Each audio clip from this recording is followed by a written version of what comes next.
tayo ano kung malinaw.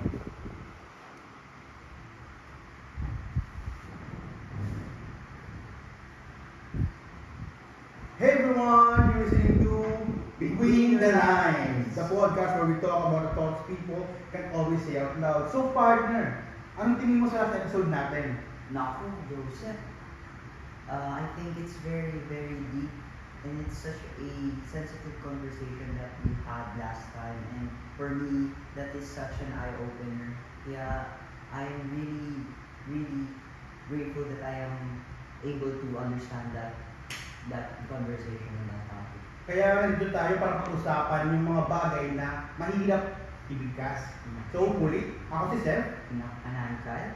And again, welcome to our podcast, where this is your space that honest conversation about mental health matters and identity, such as and as well as relationships, and the quiet things that people carry every day.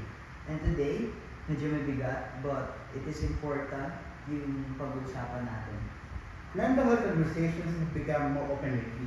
Pero marami pa rin experiences na may hirap explain, especially depression. Hindi lang siya yung nalulungkot ka. Minsan mas nagulo, minsan mas tahimik, at mas invisible than people think. And today, kasama natin si Shit. Paswapa ka natin. Hello, Ate Shay. An advocate for mental health and who's willing to share their story and experiences. Thank you for being here.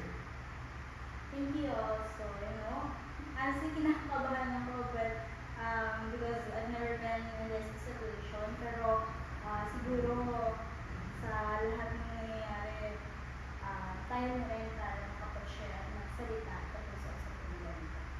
Advocate ako, so confident na ako.